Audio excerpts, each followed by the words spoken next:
और घर में शिव महापड़ ग्रंथ है तो उसकी जरूर वंदना करनी चाहिए। शिव महापड़ ग्रंथ के पूजन की महिमा है। जो नित्य पाठ करे तो बहुत बड़ी बात हो जाती है। ज्यादा नहीं, श्लोकम श्लोकार्थ, आधे श्लोक का शिव महापड़ ग्रंथ का कोई पाठ करे, सब पापा नमुच्यते क्षणात्। ऐसे बहुत सारे शिव भक्त हमने देखे हैं, नित्य शिव महापड़ ग्रंथ का पाठ पारण करते हैं, बहुत बड़ी बात है। कहीं शिव भक्त है अपने घर में भगवान महादेव की स्थापना करके भगवान शंकर जी का पूजन करते हैं।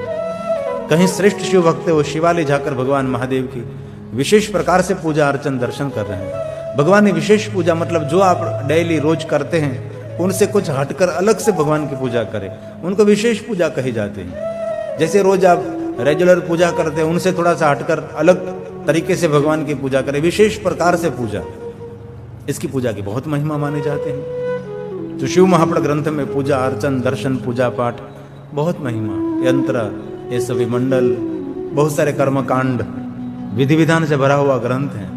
इसलिए लौकिक कथा शिव महापड़ में बहुत अल्प है।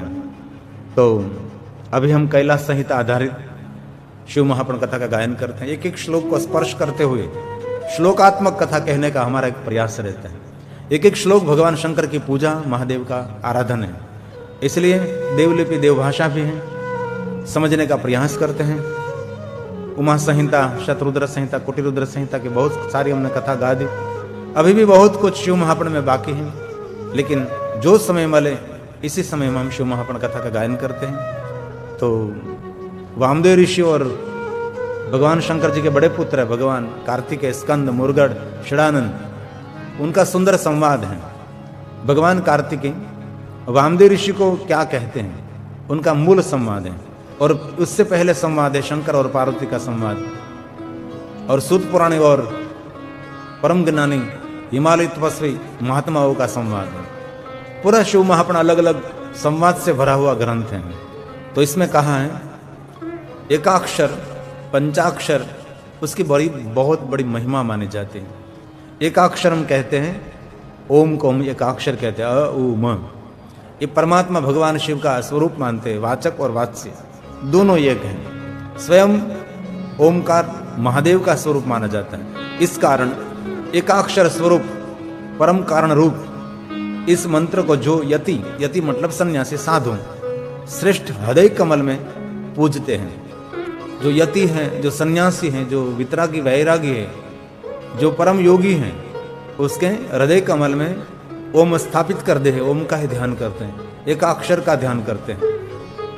जिनसे निराकार शब्द ओमकार का ध्यान नहीं होता, उनके लिए दूसरा उपाय है निराकार लिंग, ध्यान लिंगाय नमः, निराकार लिंगाय नमः, ओमकार लिंगाय नमः। ये लिंग स्वरूप या ध्यान का प्रतीक है। बाद में आप पूजा करते हैं, पूज सकते हैं, लेकिन वास्तविक शिवलिंग ये ध्यान का स्वरूप माना जाता है। जरूर पूजा अर्चन कर सकते हैं, उसकी बड़ी महिमा है। जल चढ़ाओ, पंचामृत, गंगा जल, पुष्प, सुगंधित द्रव्यों से, बिलोपत्र, जात जात भांति भांति के पुष्पों से भगवान शंकर जी की पूजा कर सकते हैं। लेकिन वास्तव में जो देखे ऋषि मुनियों की दृष्टि, योगी महापुरुष की दृष्टि में, तो ये शिवलिंग ये ध्यान का प्रतीक है। ध्यान में बहुत सहायक कोई जो शिवलिंग है तो भगवान महादेव का निराकार प्रतीक ये लिंग स्वरूप है, उनका ध्यान करना चाहिए। शिवालय में शिवलिंग के सन्मुख के नजर दृष्टि रखने से मन आपका एक स्थान पर केंद्रित होता है, इसलिए ध्यान लिंगम की बहुत महिमा है। तो इस शिव महापड़ में कहा है कि यति श्रेष्ठ हृदय कमल में ओमकार, भगवान शिव का निराकार शब्द मूर्ति ओमकार का पूजन करते हैं, अपने हृदय में ही स्थित हो जाते हैं। ये बात शिव महापड़ में कही।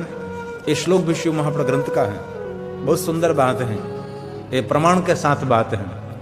यति ये मूर्ति पूजा झाड़ पहाड़ पेड़ पहाड़ में नहीं जाते हैं, ये स्वयं अपने हृदय में ओमकार को स्थापित कर देते हैं। आप भी कर सकते हैं, लेकिन मन एकाग्र करने की कला आपके पास होनी चाहिए, क्योंकि मन एकाग्र करना बहुत बहुत कठिन है। जैसे अर्जुन को पूछा कि आपको क्या दिखाई देता है, अर्जुन ने कहा मुझे मछली की आंख दिखाई देती है, क्योंकि और कुछ भी नहीं दिखाई देता, क्योंकि उसका केंद्रित था ध्यान।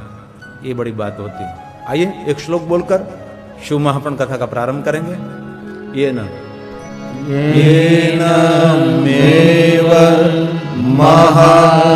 महामंत्रम, कौन महामंत्र? अकार उकार मकार, जीवानां च तनूत्यजा काश्याम संश्राव्य मरणे।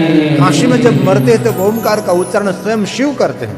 दत्ते मुक्ति परां शिव। शंकर जी उनको मुक्त कर देते हैं। दत्ते दत्ते मुक्ति परां शिव। शिव महापुराण में कहा है, स्वयं भगवान महादेव ओम का उच्चारण करते हैं। जो मृत हो रहा है उनके कर्ण में भगवान शंकर जी इस महामंत्र का ज्ञान करते हैं। और आगे कहा है, जो कोई मनुष्य अकार उकार मकार ओमकार को अपने हृदय में धारण करता है, उनके हृदय में सभी विश्व के देवता स्थापित हो जाते हैं। स्वयं भगवान शंकर जी उनके हृदय में प्रकाशित रहते हैं। इसलिए ध्यान ओमकार का धरना चाहिए, ऐसा कैलाश संहिता का कहना है। जरूर आप कोई भी प्रतिमा, कोई भी मूर्ति का ध्यान कर सकते हैं, दीप रखकर भी ध्यान कर सकते हैं। ये लिंग अस्तित्व में दीप से आया ना। पहले हमारे प्राचीन ऋषि मुनि गाय का शुद्ध घी उसका दीप प्रज्वलित करते थे और दीप के सामने दृष्टि रखकर वो ध्यान करते थे। लेकिन दीप थोड़ा थोड़ा हल्का डोलता रहता है, पवन की तरफ ये नाचता रहता है, नृत्य करता रहता है। दीप थोड़ा थोड़ा इधर उधर होता रहता है। तो ये ऋषि मुनियों ने इनमें से, ये दीप में से, ये ज्योति में से, ज्वाला में से एक पत्थर का बनाया, ऐसा ज्योति जैसा बनाया। इस पत्थर में से दीप जैसा बनाया आकार, ज्योति जैसा आकार बनाया। उनमें से परिवर्तन होते होते निराकार लिंग हो गया। इसलिए शिवलिंग को ज्योतिर्लिंग कहा जाता है। ज्योति में से जिनका जन्म हुआ है, ज्योति में से जिनकी पूजा प्रारंभ हुई है। पहले जो सर्वप्रथम देखे तो लिंग का आकार एक ज्योति जैसा आकार था, दीप जैसा आकार था। इनमें से धीरे धीरे परिवर्तन करते करते करते निराकार ये ब्रह्मांड का प्रतीक लिंग स्वरूप हो गया। ऐसा भी पुराणों में आता है। इसलिए लिंग के साथ हम ज्योति जोड़ते हैं ना, ज्योतिर्लिंग। ज्योति में से प्रकट हुआ लिंग, इसीलिए ज्योतिर्लिंग। 12 ज्योतिर्लिंग नहीं, अगणित ज्योतिर्लिंग, 100 करोड़ ज्योतिर्लिंगों की महिमा भी बताई गई है। इसलिए हृदय कमल में अकार उकार मकार ओमकार का ही ध्यान करना चाहिए। एक अक्षर जिनको कहते हैं तस्मा, ये शिव महापुराण का श्लोक है। तस्मादेकाक्षरं देवं शिवं परमं कारणम्। एकाक्षरम देवम शिव परम कारणम। परम कारण स्वरूप भगवान शिव है। एकाक्षर भगवान शिव है, जो ब्रह्म है, जो निराकार है। अक्षरवास, अक्षरवास क्या है? ये भगवान शिव है, ये महादेव है। भले कोई भी आप अवतार के साथ जोड़ सकते हैं, इसमें मेरा कोई विरोध नहीं है।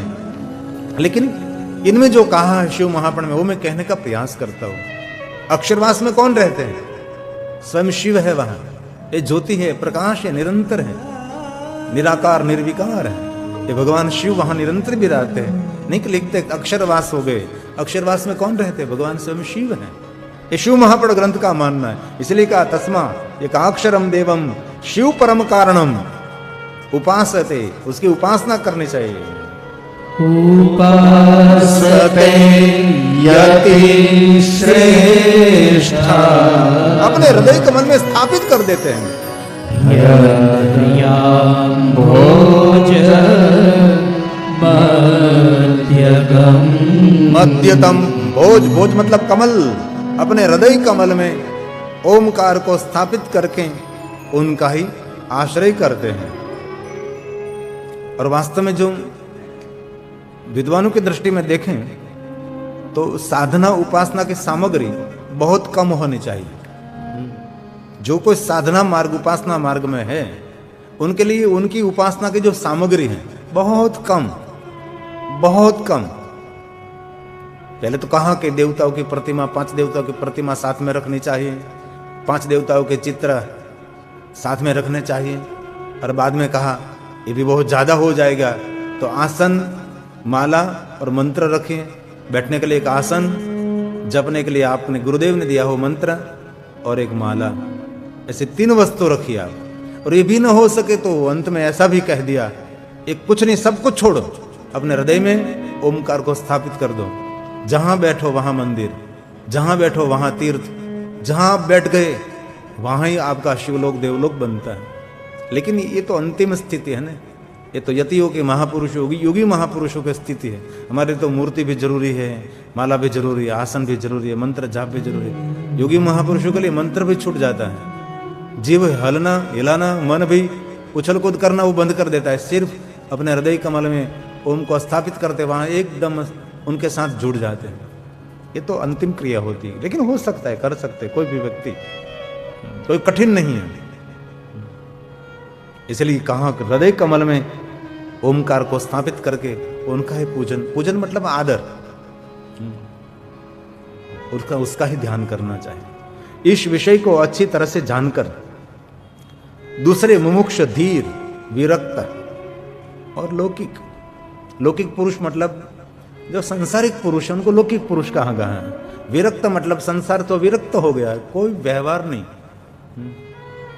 जहां सोए वहां सुबह हो जाती है, उसको कहते हैं विरक्त। और धीर मतलब बहुत धैर्यवान, गंभीर, ऐसे महापुरुषों की बात है। धीर, गंभीर, विरक्त। और कोई भी लौकिक पुरुष भी शंकर की उपासना करते हैं, सबको शंकर की ही उपासना करनी चाहिए, ऐसा शिव महापुरुष का दृढ़ कहना है। कई लोग हैं शिव जी को छोड़ रहे हैं, बहुत दुख की बात है। इसलिए शिव महापुरुष में स्पष्ट कहा सबके लिए शिव ही सहारा है, सबके लिए शिव ही उनका आश्रय स्थान है। मुमुक्ष मतलब मोक्ष की इच्छा रखने वाले पुरुष, मुमुक्ष कहते हैं। मुमुक्षो अपरे धीरा विरक्ता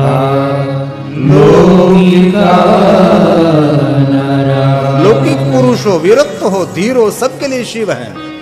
विषयान् मनसा ज्ञातो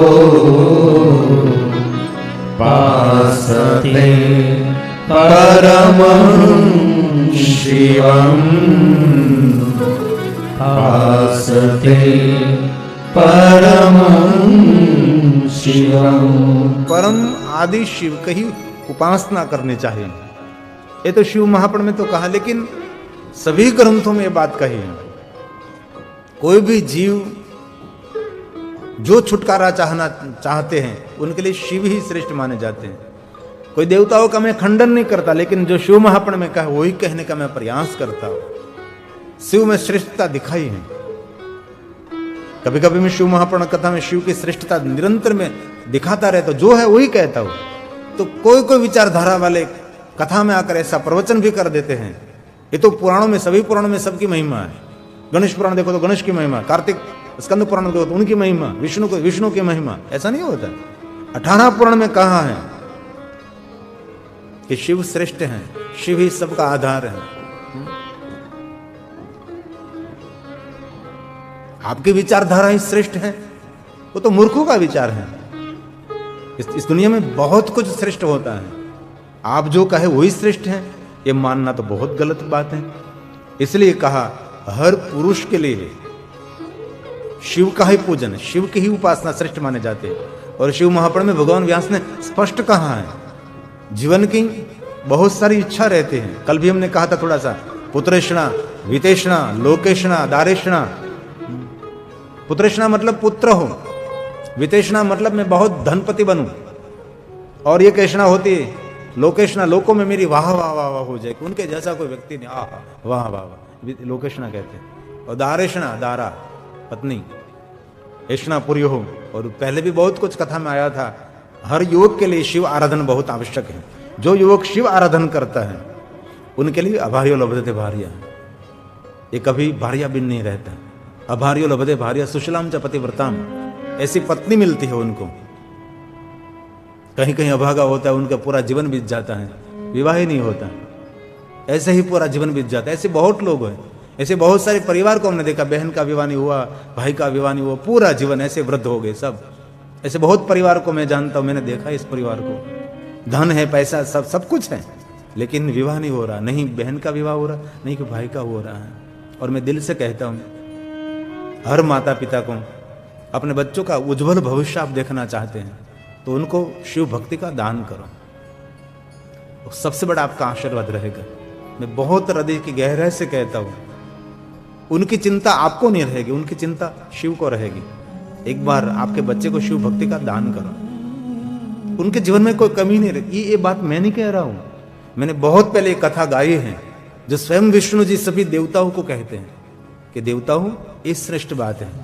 और मैं बहुत हृदय और आदर और भक्ति के साथ कहता हूं, महादेव की ज्यादा से ज्यादा महिमा भगवान विष्णु जी ने गाई है, भगवान विष्णु ने मार्गदर्शन किया है।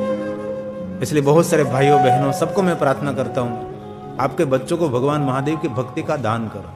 दान मतलब और कुछ करना नहीं है, बस एक पंचाक्षर मंत्र देना है, छोटा सा उनको रुद्राक्ष पहनाना है और उनके भाल में भस्म की बंदी, भस्म के त्रिपुण, कभी कभी जो योग्य हो तो आप कर सकते हैं, लेकिन उसके मन में निरंतर भर दीजिए शिव ही श्रेष्ठ है, शिव ही जगत के कारण परम कारण रूप है, शिव ही जगत के रचयिता है, जो कुछ है शिव है, जगत के संचालक व्यवस्थापक प्रारंभ मध्य और अंत शिव है।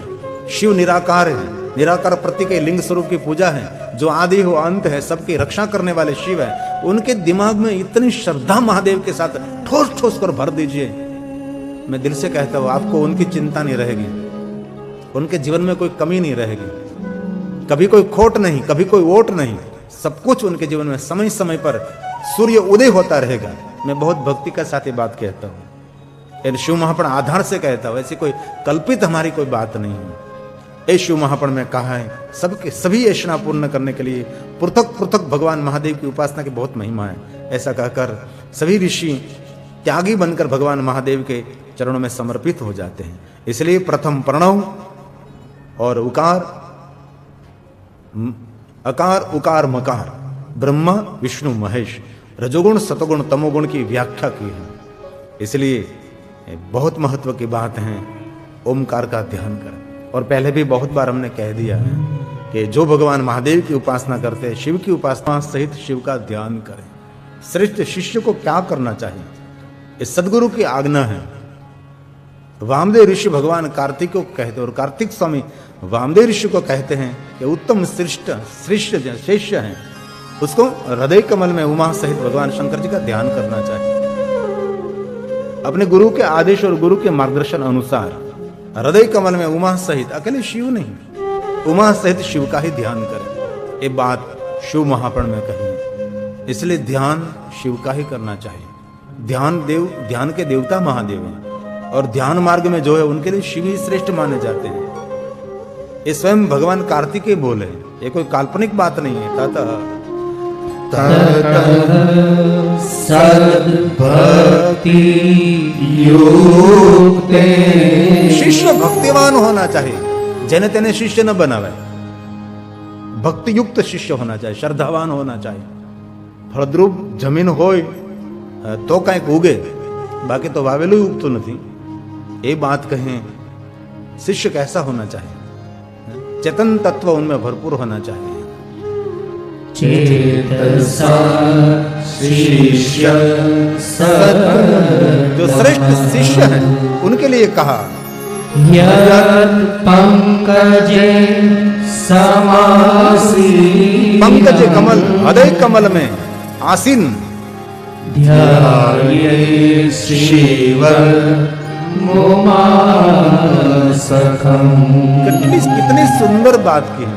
भगवान शिव का उमा सहित ध्यान धरे अपने हृदय कमल में। पंकज का अर्थ है कमल, भोज का अर्थ है कमल। कमल का बहुत बहुत नाम है, इसलिए अलग अलग नाम एक कमल के दिए गए। हृदय कमल कहते हैं। ये बात कही, कितनी सुंदर बात है। यदि ये न हो सके तो ये करे, ये न हो सके तो ये करे।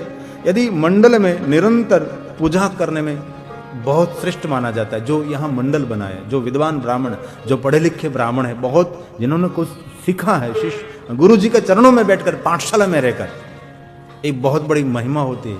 भगवान महादेव की विशेष पूजा, मंडल में निरंतर पूजा करने में असमर्थ हो, क्योंकि ये मंडल बनाना सबको नहीं आता ना, ये तो विद्वत्ता का प्रतीक है, ये तो बहुत पढ़े लिखे उनका प्रतीक। हम सब ऐसे मंडल नहीं बना सकते हैं, इसलिए कि असमर्थ हो तो, मंडल बनाने में असमर्थ हो तो गुरु की आज्ञा अनुसार शिव की पीठ युक्त भगवान शंकर जी का स्फटिक शिवलिंग का पूजन करें, उनका ही आराधन करें। शिव परंपरा में मंडल की बहुत महिमा है।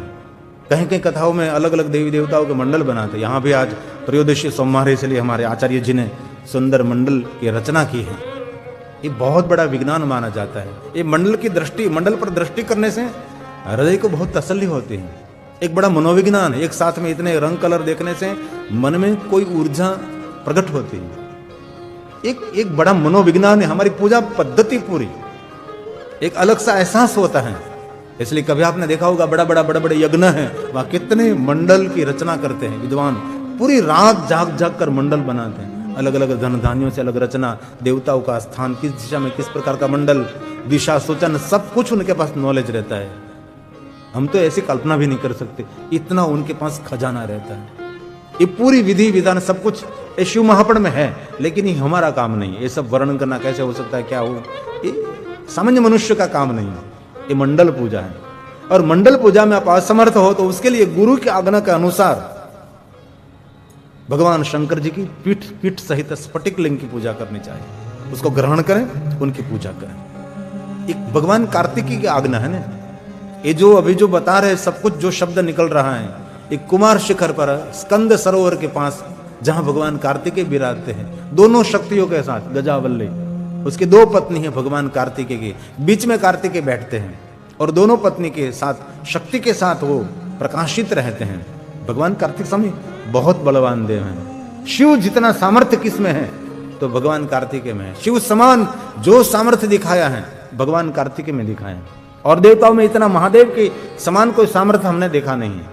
लेकिन कार्तिक के लिए जो हमने सुना पढ़ा तो भगवान शिव के समान उनका सामर्थ्य माना जाता है। ये भगवान कार्तिकेय की अद्भुत महिमा मानी जाती है। ये श्लोक भी भगवान कार्तिकेय ने गाया, देवम देवं नित्यं स्वयं भगवान कार्तिकेय बोलते हैं, पूजितुं गुरुणा शुभम स्फटिकं पीठिकोपेतम्। अकेले लिंग की कभी पूजा नहीं, पीठ सहित लिंग, अकेले लिंग कभी नहीं। स्फटिकम लिंग और पीठी कोपेत ये कहाँ है? इसलिए कोई भी गुरु में कोई भी गृहस्थ उनका पूजन कर सकते हैं।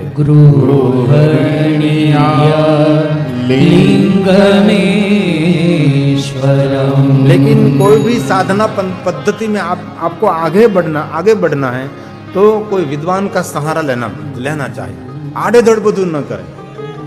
जिनको आगे बढ़ना है उसके लिए साधना परंपरा में, उपासना परंपरा, हम बहुत छोटे से तब भी एक हमारे सन्यासी महात्मा थे, बड़े लिखे, और बहुत सारे सन्यासी हमने देखे हैं। उसका संपर्क होने के बाद पता लगता है कि वो क्या कितनी भाषा बोल सकते हैं, क्या उनके पास नॉलेज नहीं होता। सब भिखारी नहीं होते, लेकिन कोयले की खदान में ही रत्न निकलते हैं, वहां से हीरे निकलते हैं। आप पर डिपेंड रहता है कि आप जाने पहचाने। गणवेश तो बहुत होता है, लेकिन इनमें से किसी में गुणवेश रहता है। केसरी कपड़ा पहनकर तो लाखों लोग, करोड़ों लोग निकलते हैं, कुंभ में जाओ तो कोई टोटो नहीं, लेकिन इनमें सभी गणवेश होता है। इनमें से कोई गुणवेश होता है, कोई उसको परखना, पहचानना, ये आपकी कला होनी चाहिए। પછી बाद में पीछे से कुछ धोखा हो जाए तो ये आप गुनहगार है, वो जो है यूनिफॉर्म वाले वो गुनहगार नहीं है। और हम तो ज्यादातर यही कहते रहते हैं कि आपके गांव के साधु, आपके गांव के ब्राह्मण, वो आपके लिए सर्वश्रेष्ठ पूजनीय माना जाता है। पता तो है कि ये साधु हैं, रामानंदी अतीत है, वैष्णव हैं, ये ब्राह्मण है, ये आचार्य हैं, आपको पता तो है ना उनका। जो अनजाने में कहीं फंस जाओगे, इसलिए आपके गांव में साधु ब्राह्मण, उसका आदर करो, उनका सम्मान करो, जैसा हो वैसा। लेकिन मालूम तो है ना आपको कि ये साधु हैं, ये ब्राह्मण हैं, तो ये करना चाहिए। लेकिन सभी जगह पर हम तिरुपति देखते हैं, सभी स्थान पर तिरुपति नहीं होता। तिरुपति एक स्थान पर होता है। तिरुपति मतलब टको करावना, चाहे प्राण चला जाए। बहुत सुंदर बात है, भगवान कार्तिकेय ने आज्ञा की, हमारे सबके लिए कहा है। स्वयं भगवान कार्तिकेय कहते हैं, चाहे प्राण चला जाए अथवा भले ही शीर कटवा जाए, परंतु शिवार्चन के बिना कभी भी मैं भोजन नहीं करूंगा, ऐसी प्रतिज्ञा करनी चाहिए। ये भगवान कार्तिकेय ने कहा है। और ऐसे बहुत सारे शिव भक्त हमने देखे हैं, जहां तक महादेव की पूजा नहीं होती वहां तक अन्न का कण मुख में नहीं रहता। ये वर्तमान में हमने देखे ऐसे शिव भक्त हमने देखे। कहीं तो ऐसे कठिन शिव भक्त जल नहीं मुख में रखते, लेकिन जल रख लेना चाहिए, क्योंकि जल के बिना शिथिलता आ जाती। सुबह सुबह में शरीर को जल आवश्यक रहता है, और बहुत दिल से कहता हूँ साधु, इसलिए सुबह में उठकर कभी मुख में तम्बाकू माओ गुड़ का नहीं डालना चाहिए, ये मशीन खराब हो जाएगा। ये दूसरा मल मिलता नहीं, कि रिपेयरिंग भी कभी नहीं होता, खराब हो गया बाद में खत्म दुनिया आपकी। सुबह में शरीर को ज़्यादा से ज़्यादा पानी चाहिए, क्योंकि पूरा रात शरीर सोया है, इसलिए सुबह में ज़्यादा से ज़्यादा गुनगुना पानी पीते रहो। सीधी खाली पेट चाय भी पीनी नहीं चाहिए, बहुत बुरी बात है चाय कॉफी। पियो कम पियो, नहीं करना चाहिए।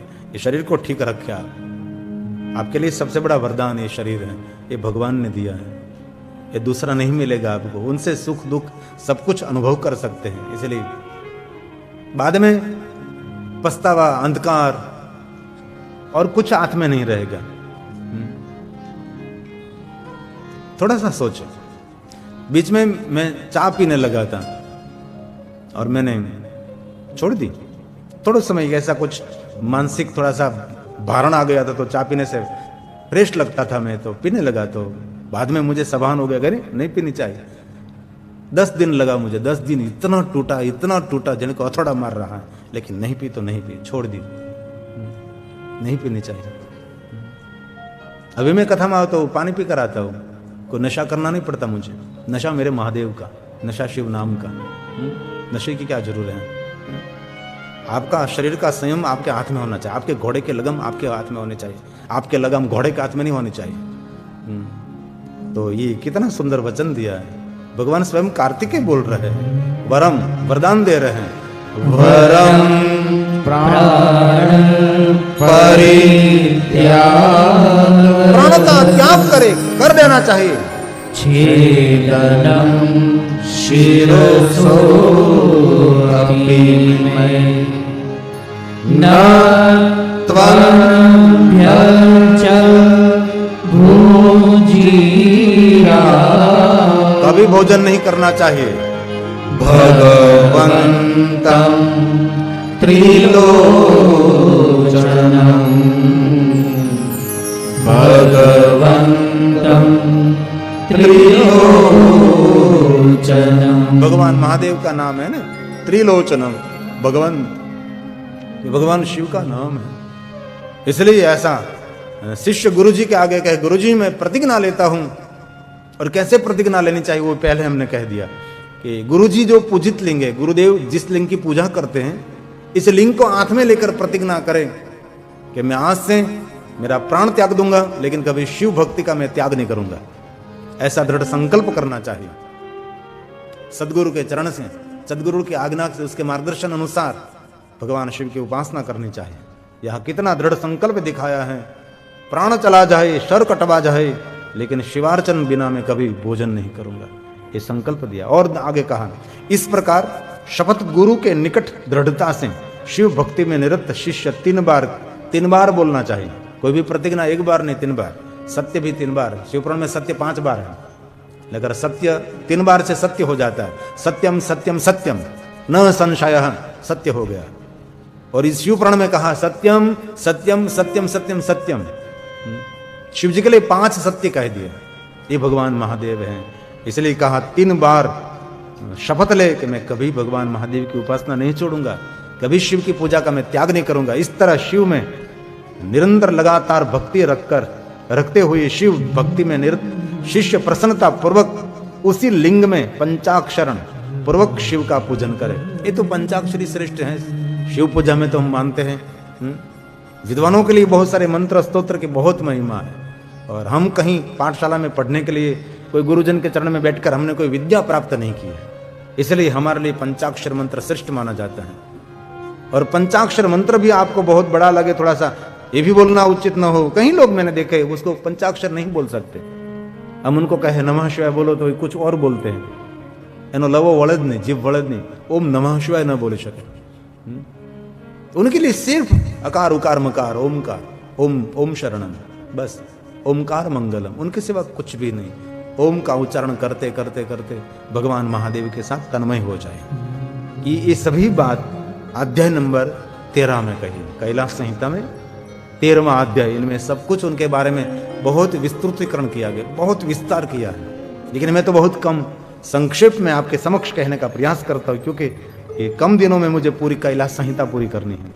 बाद में नवरात्रि में मुझे उमा संहिता के 5 अध्याय हो सके तो पूरा, नहीं हो सके तो कोई बात नहीं, दिन के क्या दुकाल हैं, निरंतर सूर्य उगता रहेगा। अब 14वां अध्याय है, इनमें कुछ और भगवान कार्तिकेय कहते हैं। ओमकार के 6 स्वरूपों का वर्णन है, जो अकार उकार मकार है, उनके अलग अलग रूप और स्वरूपों का वर्णन किया है। वामदेव ऋषि ने सुंदर प्रश्न किया है, हे भगवान, कार्तिक को कहते हैं, हे भगवान, हे षडमुख। षडमुख मतलब 6 मुख वाले भगवान, भगवान कार्तिकेय हैं। 12 नेत्र भगवान कार्तिकेय हैं। अशेष ज्ञानामृत, हे समुद्र के विश्वनाथ सेतु, हे प्रणतार्ते, संकट हारण, हे भगवान कार्तिकेय। आपने कहा कि प्रणव के 6 प्रकारों से ज्ञात इष्ट देने वाला, इष्ट मतलब सामर्थ्य देने वाला, ऐश्वर्य देने वाला, वह कैसे, उसमें 6 प्रकार के अर्थ कौन है और उसका क्या ज्ञान है, किस प्रकार से किया जाता है, आप मुझे विस्तृत ये सभी समझाए। बहुत बड़ा विज्ञान और विधि विधान है, लेकिन जितना हो सके इतना मैं समझाने का प्रयास करता हूँ, लेकिन इसमें हमारी भी बुद्धि कम पड़ जाती है, क्योंकि विद्वानों का सहारा लेना पड़ता है। बहुत पढ़े लिखे विद्वान होते हैं जिनको संस्कृत का संपूर्ण ज्ञान है, ये सब कुछ समझा सकते हैं, लेकिन सभी कथा सुनाना वो कथाकारों को भी काम नहीं होता। कहीं कथाकार वहाँ भी विद्वानों का सहारा लेते कि ये मुझे सिखाओ, ये क्या कहना चाहते हैं, क्योंकि सभी कथाकार कर्मकांड का पढ़ा लिखा नहीं होता नहीं, जिसमें तो बहुत कर्मकांड, पूजा अर्चन, बहुत कुछ महिमा है, इसलिए कथाकार कोई संपूर्ण पूर्ण नहीं होता। ये बात वामदेव ऋषि बोले हैं, भगवान कार्तिक समय को कहते हैं। एक एक श्लोक हमारे लिए महादेव की पूजा माने जाती है, एक एक श्लोक पितरों का तर्पण माना जाता है, एक एक श्लोक श्रद्धा से सुनने से हमारे पितरों का श्राद्ध हो जाता है। ये महिमा है। वामदेव ऋषि बोले, भगवान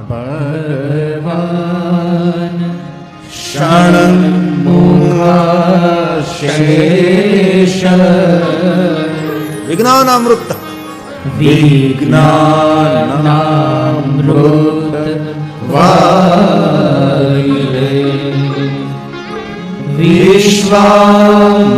विश्वामरेश्वर सूत, शंकर सूत, विश्व का, विश्वनाथ का सूत कौन? भगवान कार्तिकेय। प्रणतार्थी प्रपंचन, वामदेव ऋषि कहे विश्व देवताओं के सूत, सूत का अर्थ है पुत्र। आप विस्तृत कहिए, मुझे सब कुछ समझाइए। और आगे कहा, प्रथम मंत्र रूप, दूसरा यंत्र रूप, तीसरा देवार्थ रूप, चौथा प्रपंचार्थ और 5वां गुरु रूप और 6ठा शिष्य रूप। यह 6 प्रकार से अर्थ कहे गए हैं, उनका बहुत विस्तृतीकरण किया है। ये गहन विषय है, ये हमारा भी काम नहीं है, लेकिन शिव महापुराण में जो कहा वो कहने का प्रयास करता हूँ। एक तो मंत्र रूप जो प्रणव है, मंत्र रूप प्रणव, और यही प्रणव दूसरा यंत्र रूप है। इनमें से यंत्रों की रचना करता, आपने देखा होगा सभी यंत्रों में प्रणव की प्रधानता रहती है। कोई भी यंत्र, कुबेर यंत्र, श्री यंत्र, लक्ष्मी यंत्र, बहुत सारे यंत्रों की परंपरा, इसमें ओमकार की प्रधानता रहती है। और तीसरा देवार्थ, इसमें देवताओं का स्थान रहता है।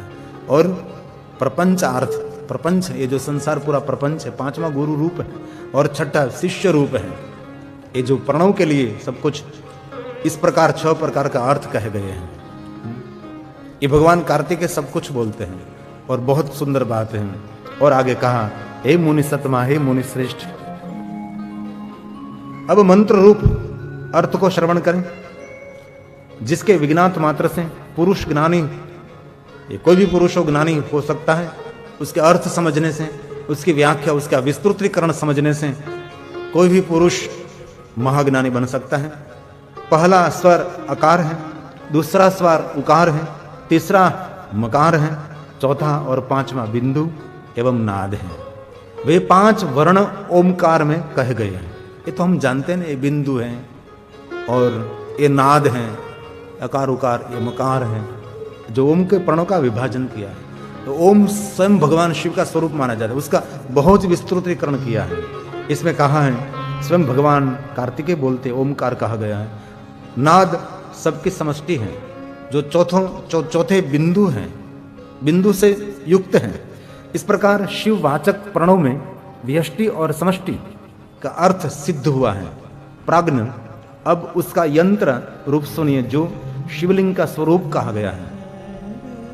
ये भगवान कार्तिकेय कहते हैं। अब सुनिए आप, शिवलिंग स्वरूप माना जाता है, यंत्र स्वरूप माना जाता है। गहन विषय है, लेकिन कार्तिक स्वामी ने कहा है तो जो कहा वो बोलने का हम प्रयास करेंगे, वो कहने का प्रयास करेंगे। और कहा सबके नीचे पीठ लिखें और उसके ऊपर आकार लिखें, फिर उ वर्ण लिखें, पश्चात मकार लिखें, उसके मस्तक पर बिंदु और अर्धचंद्रकार नाद लिखें, जो ओमकार के पूरा स्वरूप माना जाता है। इस प्रकार यंत्र पूरा हो जाता है, जिससे कामनाएं सिद्ध हो जाती हैं। इस प्रकार यंत्र लिखकर उसे ओमकार से विष्टित करें, उससे उठे हुए नाद से समाप्ति पर्यंत भेद करें। हे वामदेव, अब शिव जी द्वारा कहा गया परमार्थ एवं गुढ़ देवार्थ तुम्हारे स्नेह से मैं कहता हूं। एक कठिन विषय है, ये सब अलग अलग समझना भी मेरे लिए भी मुश्किल है, लेकिन मैं जो कहा वो मैंने कह दिया, उसका विस्तृतीकरण नहीं है। ये कोई विद्वान जो पढ़े लिखे हैं उनके पास जाकर ये सब समझना चाहिए। ऐसे बहुत विद्वान ब्राह्मण रहते हैं, उनको पूछने से सब विस्तार से समझाने का प्रयास करते हैं कि ये देवार्थ, ये वामदेव मत पूरा है, लेकिन भगवान कार्तिकेय ने सब कुछ समझाया है। सर्वा, ये श्लोक शिव पुराण का है। सर्वधस्ता लिखेत पीठम् तदूर्ध्वं प्रथमं स्वरम् उवर्णं च ऊर्ध्वस्थं पवर्गान्तं तद्वगम्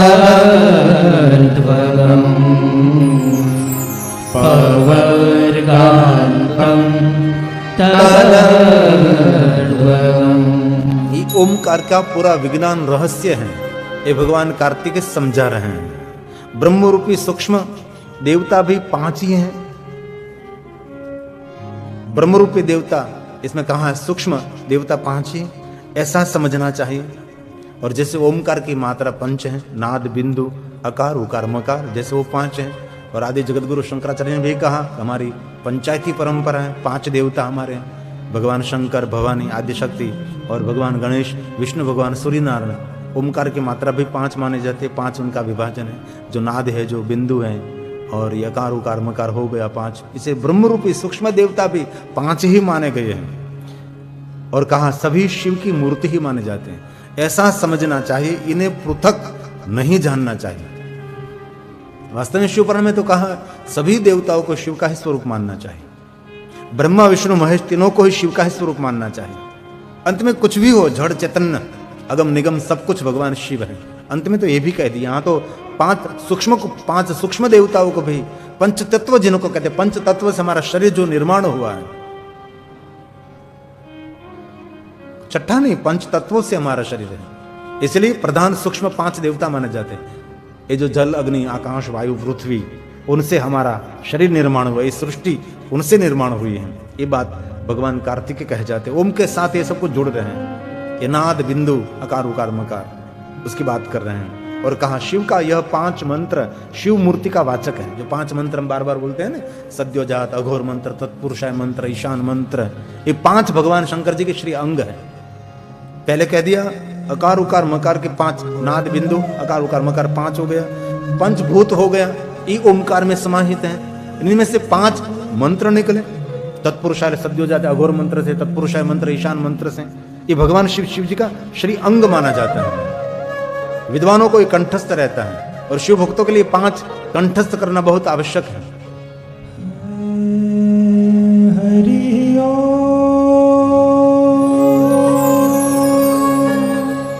ईशानः सर्वविद्यानां ईश्वरः सर्वभूतानां ब्रह्माधिपतिर्ब्रह्मणोऽधिपतिर्ब्रह्मा शिवोऽस्तु सदा शिवो।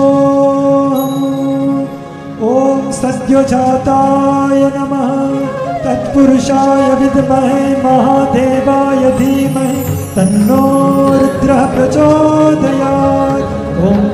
तत्पुरुषाय नमः अघोरेभ्योऽथ घोरेभ्यो घोरघोरतरेभ्यः सर्वेभ्यः सर्वेभ्यो नमस्ते अस्तु रुद्ररूपेभ्यः ॐ अघोराय नमः सद्योजातं प्रपद्यामि सद्योजाताय वै नमो नमः भवे भवे नाति भवे भवस्मां भवोद्भवाय नमः ॐ सद्योजाताय नमः वामदेवाय नमः ज्येष्ठाय श्रेष्ठाय नमः रुद्राय नमः कालाय नमः कलविकरणाय नमः बलविकरणाय नमो बलप्रमथनाथाय सर्वभूतदमनाय नमः मनोन्मनाय नमः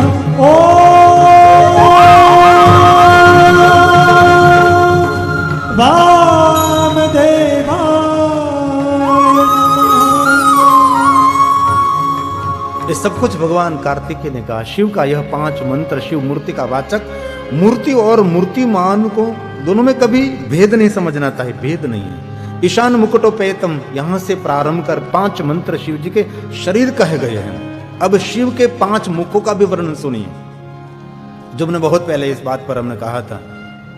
ये श्लोक भगवान कार्तिकेय बोल रहे, इसलिए हम कोई श्लोक बीच में गा लेते हैं, लेकिन सभी श्लोक को गाना संभव नहीं रहता। शिवस्य वाचको, स्वयं शिव ही है जो 5 है। पंचाक्षर मंत्र भी शिव है, अकार उकार मार नाद बिंदु वो भी शिव है। 5 जो प्रधान मंत्र है वो भी शिव है, उसका श्री अंग माना जाता है। इसलिए भगवान कार्तिकेय कहते हैं शिवस्य वाचको मंत्र शिव मूर्तेश्च वाचक और मूर्ति मतो भेद, इसमें कोई भेद नहीं है। और नाद्यन्तं विद्यते यतः, कहां से निरंतर प्रारंभ किया है। 5 तत्व से लेकर ओमकार पंच लेकर पंच देवताओं से लेकर पंच मंत्र पंचाक्षर मंत्र तक बात चलती है। पंच में सब कुछ आ जाता है। अब तो नहीं है परंपरा, बाकी तो पहले तो कोई गांव में कुछ भी कार्य करना है तो पंच करते परमेश्वर, ऐसा माना जाता है। परमेश्वर कहां से आए? ये गांव की भाषा कहां से आई? पंच करे सो परमेश्वर, वहां से तो आई है। अकार उकार मकार नाद बिंदु पंच हो गया, पंचभूत हो गया, 5 मंत्र हो गए, 5 शिव जी के मुख हो गए, 5 अवतार भगवान शंकर हो गए, 5 हो गए, 5 पूजा हो गई भगवान की। इसलिए तो गांव में कहते थे कि चलो भाई पंच करे के परमेश्वर, इसलिए वो परमेश्वर, वो शिव जो निराकार निरंतर, कभी अस्त नहीं कभी उदय नहीं, जो निरंतर है, वो भगवान शिव माने जाते हैं। ये बात शिव पुराण में कही है। तो सद्योजात, अघोर मंत्र, तत्पुरुषा, ईशान, ये सब कुछ भगवान महादेव का श्री अंग माना जाता है। इसलिए जो परम शिव भक्त है उनके लिए 5 एक कंठस्थ कर लीजिए। इनमें सब कुछ आता, स्वयं शिव इसमें आ जाते हैं। कोई भी विद्वान ब्राह्मण होगा जब भगवान शिव की पूजा करेंगे तब उसका उच्चारण करेंगे, हरिओम बोलकर प्रारंभ करेंगे। हरिओम ऊर्जा प्रकट करता है और भगवान शिव के साथ श्रद्धा का स्थापन करते हैं। ये हरिओम है, ये उद्गार है, हृदय का नाभि का उद्गार है, बड़ा विज्ञान माना जाता है। और कहा सद्योजात आदि के अनुक्रम से प्रारंभ कर ऊर्ध्व 5वें मुख से ईशान पर्यंत शिव के 5 मुख कहे गए हैं।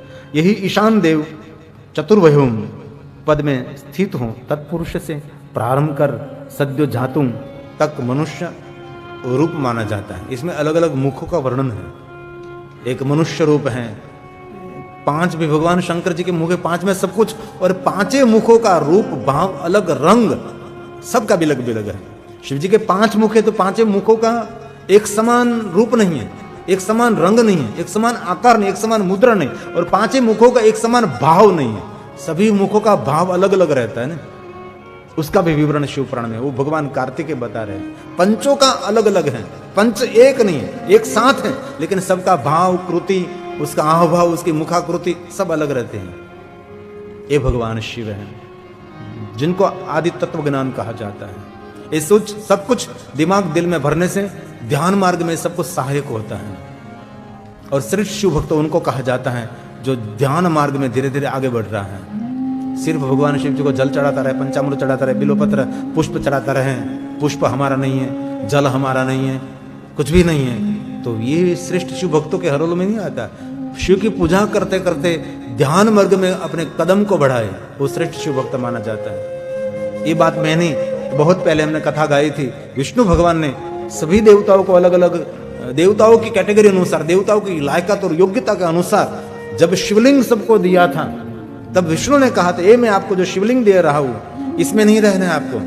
उसकी पूजा करते करते करते मन को आपको प्रवृत्त करके उसको छोड़ देना चाहिए और अंतरलिंग में, आत्मलिंग में आपको स्थापित होना है। ये बड़ा विज्ञान भगवान विष्णु जी ने देवताओं को समझाया था। इसलिए सामान्य मनुष्य जन के लिए शिवलिंग ध्यान मार्ग का द्वार माना जाता है। कोई आधार चाहिए तो शिवलिंग श्रेष्ठ आधार माना जाता है। इसलिए भगवान कार्तिकेय बोले पंचमादि पंचमादि समारभ्य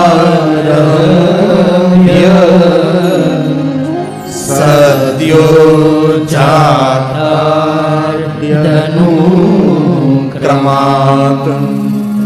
ॐ ऊर्ध्वान्त निशानान्तं च मुख पंचक मीर्यम च मुख पंचक मीर्यम। ये जो पंचमुख की बात की है, कहीं कहीं आप देखा होगा भगवान महादेव का नाम भी रहता है ना, पंचमुखा महादेव, पंचेश्वर महादेव, पंचनाथ महादेव। पशुपतिनाथ महादेव में देखे तो भगवान शंकर जी के पंचमुखों की पूजा होती है। अब कभी एकलिंगी महादेव गए तो वहाँ पंचमुखी महादेव एक ऊपर है और चारों दिशा में 4 मुख हैं। भगवान शंकर जी पंचमुखाय नमः। भगवान शंकर जी कहीं ऐसे भगवान महादेव के लिंग स्वरूप आपको दर्शन करने के लिए मिलेगी जिनके 5 मुख होते हैं। एक ऊपर रहता है, चारों दिशा में 4 मुख रहते हैं। ये बात भगवान स्वयं कार्तिक बोल रहे हैं कि हे मुनीश्वरों, भगवान कार्तिकेय सबको संबोधित करते हैं कि हे मुनीश्वरों, वे यति इस पद को प्राप्त कर और ब्रह्म रूप देव के साथ अनेक प्रकार से भोग कर महाप्रलय काल में शिव की साम्यता प्राप्त कर लेते हैं। ऐसे योगी महापुरुष यति इस पंच तत्व, पंच शरीर, पंच मंत्र, पंच मात्रा उनका एकात्म करके संसार के बहुत सारे भोग जो संसार के भोग की कहीं मनाई नहीं की, कहीं भागने के लिए नहीं कहा, भोगने के लिए कहा। आपके घर में सुंदर सोफा सेट है तो उसका उपभोग करो, ऐसे है तो चलाओ, पंखा है तो चलाओ, ठंडी हुई तो भी पंखा चलाओ, उपभोग करे, नहीं चलाना चाहिए। कहीं भी ऐसा नहीं कहा कि जो मिला है उसका भोग न करे, करो। स्पष्ट कहा है, संसार के सभी उपभोग करके अंत में भगवान शिव के साथ वो जुड़ जाता है। योगी महापुरुष मतलब संपूर्ण संसार का त्याग करके संसार में रहकर योगी बन सकते हैं, ऐसा कहीं नहीं कहा है। और भोगने के लिए कहीं मना नहीं किया है। भोग कर महाप्रलय काल में शिव की साम्यता प्राप्त कर लेता है जो योगी महापुरुष है। ये पूरा प्रयोग है, कोई योग्य आचार्य के अनुसार, मार्गदर्शन अनुसार आगे चलना चाहिए। पुनः वे संसार सागर में नहीं गिरते, फिर इस परम तत्व के साथ तेजोमय स्वरूप चमकने लगते हैं। ये संसार सागर जो अभी जो संसार में डूबे रहते हैं, हमारा तो कोई प्रयास भी नहीं है ना तैरने का, हमारा तो एक ही प्रयास है, डूबने का, डूबो मरो।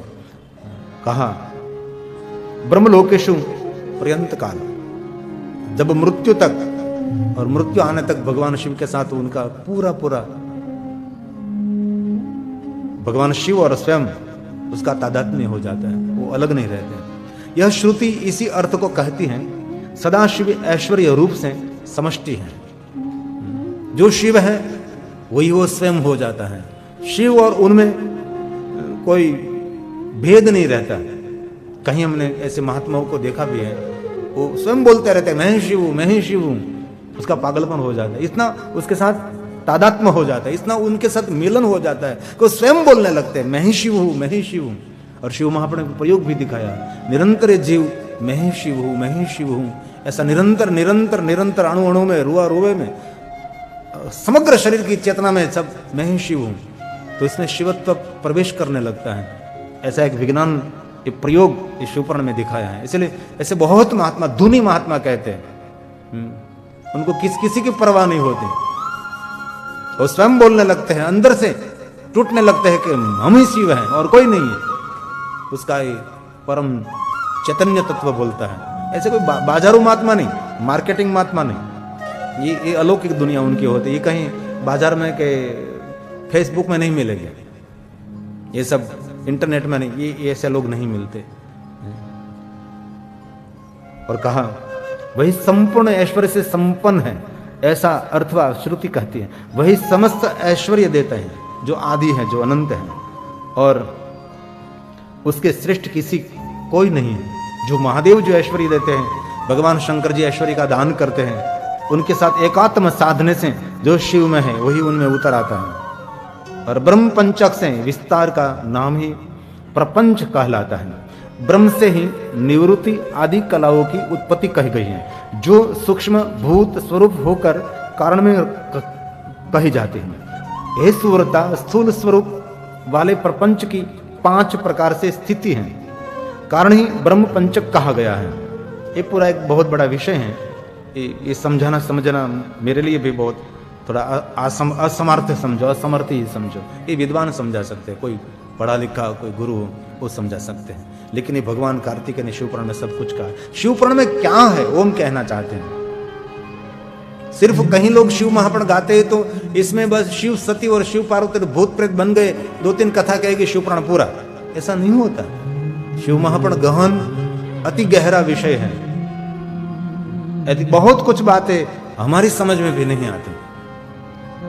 कहीं विद्वानों को पूछता ये क्या है, तो उसने जो कुछ किसी के पास जाना होगा, सुना होगा, पढ़ा होगा तो वो कह सकते हैं। लेकिन यहाँ भगवान कार्तिकेय ये स्वयं बोलते एवं संजाता, ऋषि को कहते हैं निवृत्त्या कला सूक्ष्म भूत स्वरूपिण्य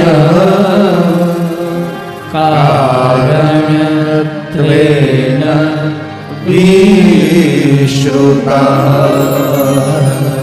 कारणत्वेन विश्रुता। कभी आपको अधिक पढ़ने की इच्छा हो, बहुत जानने की इच्छा हो, तो शिव महापुराण अंतर्गत कैलाश संहिता में 14वां अध्याय में ये बहुत बड़ा विज्ञान बताया है। लेकिन समझ में आवे तो प्रयास करना चाहिए। ये मुनि सतमा पुरुष, श्रोत्र, वाणी, शब्द और आकाश, यह 5 ईशान रूप ब्रह्म से व्याप्त है। जो पहला है ना ईशान मंत्र, जो 5 मंत्रों में ये पूरी सृष्टि आ जाती है, पूरी दुनिया आ जाती है, जो 5 स्वरूपों में। जो पहला है जो ईशान मंत्र है ना, इनमें कौन कौन है ईशान में? ईशान में पुरुष हैं, श्रोत्र और वाणी है, शब्द है और आकाश है। ये 5 तत्व ईशान ब्रह्म रूप इसमें व्याप्त है, ये पहला। और आगे कहा हे मुनि, प्रकृति, त्वक, हाथ, स्पर्श और वायु, ये 5 पुरुष रूप ब्रह्म से व्याप्त हैं। और कहा अहंकार, चक्षु, चरण, रूप और पावक, पावक मतलब अग्नि, यह 5 अघोर रूप ब्रह्म से व्याप्त है। जो ईशान, जो अघोर, जो 5 मंत्र है ना, जो अभी ध्रुव भाई ने 5 मंत्र का उच्चारण किया था, उनमें कितने कितने अस्तित्व देव हैं, कितने तत्व हैं, तो अलग अलग कहे गए। 5 अघोर रूप ब्रह्म से व्याप्त हैं। और बुद्धि, रचना मतलब जीव, रचना, वायु ने पायु, रस, जल, और ये 5 वामदेव रूप, वामदेव मंत्र है ना, ओ वामदेवाय नमः, ये जो 5 हैं रूप ब्रह्म से नित्य व्याप्त है। ये याद नहीं रहेगा, सिर्फ मैं कहना चाहता हूँ शिवपुराण में ये सब कुछ है। ये मैं आपको कहना चाहता हूँ, शिवपुराण में सिर्फ शिव पार्वती के विवाह ही नहीं है। हम कहीं गांव में कथा गाने के लिए जाते तो पहले दिन से शुरू हो जाते लोग, किस दिन शिव पार्वती का विवाह है, और कुछ नहीं, बस यही विवाह। मजा करो, आनंद करो, नाचो कूदो, खाओ पियो, घर बेगा। इतनी इतनी गहन गहन बातें शिव महापुराण में हैं। लेकिन बड़ी बड़ी कथाओं में सब श्रोताओं की मानसिकता को ध्यान में रखते हुए बहुत सारे लौकिक दृष्टांत, हंसने का, रुलाने का, नचाना कूदाना, क्योंकि उनकी मानसिकता ये होती है। कथा को मनोरंजन वो लोग बना लेते हैं। कथा मनोरंजन नहीं है, कथा गहरा विषय है और कथा आंख का अंजन है, इसलिए बहुत उनकी महिमा मानी जाती है। और आगे कहा, मन, नासिका, उपस्थय, गंध और भूमि, यह 5 सद्योजात नामक ब्रह्म से व्याप्त हैं। इस प्रकार यह सारा जगत पंच ब्रह्ममय है। पंच ब्रह्ममय मतलब ये जो ओकार पहले अकार उकार मकार नाद और बिंदु, ये 5 हो गए और 5 मंत्र प्रधान हो गए, ये 5 भूत इसके अंदर हो गए। इस 5 मंत्रों में सब कुछ आ जाता है, पूरी सृष्टि समाहित है, पूरे अंक हमारी इंद्रिय सब इनमें आ जाती है, इस 5 में आ जाती है। एक कहा है ये सद्योजात है। और कहा यह सारा जगत पंच ब्रह्ममय है, जो शिववाचक ओमकार यंत्र रूप है। ये जो 5 मंत्र है ओमकार रूप माना जाता है। वह 5 वर्णों वह 5 वर्णों की, 5 वर्णों की समष्टि है। और कहा ये जो शिव मार्ग में ये यंत्र रूप का ध्यान करना चाहिए। और प्रणव मंत्र राज है और शिव स्वरूप है। प्रणव मतलब ओमकार, ये मंत्रों का राजा है। प्रणव मंत्र राज है और शिव स्वरूप है।